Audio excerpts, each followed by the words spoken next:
चंदगड तालुक्यातील हेरे परिसरात हुमणीचा प्रादुर्भाव वाढला। ऊस, मका, भुईमूग यासारख्या पिकांचं प्रचंड नुकसान।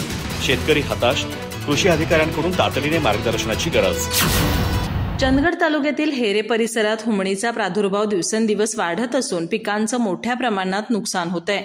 विशेषतः नदीकाठच्या शिवारात या किडीचं प्रमाण अधिक असून अनेक वेळा कीटकनाशकांची फवारणी करूनही हुमणी नियंत्रणात येत नसल्यानं शेतकरी हतबल झालेत।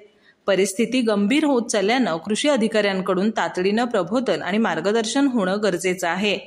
गेल्या काही वर्षात नदीकाठच्या शिवारात पुराचं पाणी साचल्यानं हुमणीसाठी अनुकूल परिस्थिती निर्माण झाली आहे। यामुळे गुढवळे, खामदळे, पार्ले, मोटनवाडी, कळसगादे, कोळिंद्रे, सावर्डे, नांदवडे, कोणेवाडी, करंजगाव या गावातील ऊस, मका, भुईमूग यासारखी पिके वाळू लागलेत।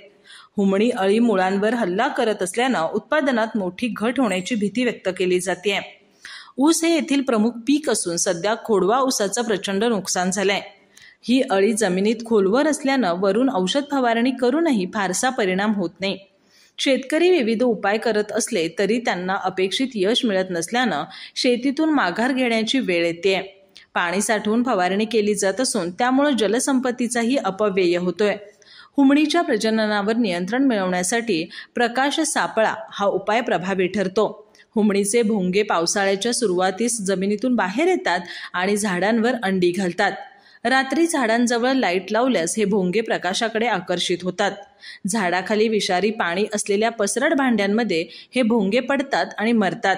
मात्र हा उपाय परिणामकारक ठरण्यासाठी संपूर्ण गावाने एकत्रितपणे तो अवलंबणे आवश्यक आहे। हुमणीच्या प्रादुर्भावाने शेतकऱ्यांचे आर्थिक गणित पूर्णपणे कोलमडले आहे।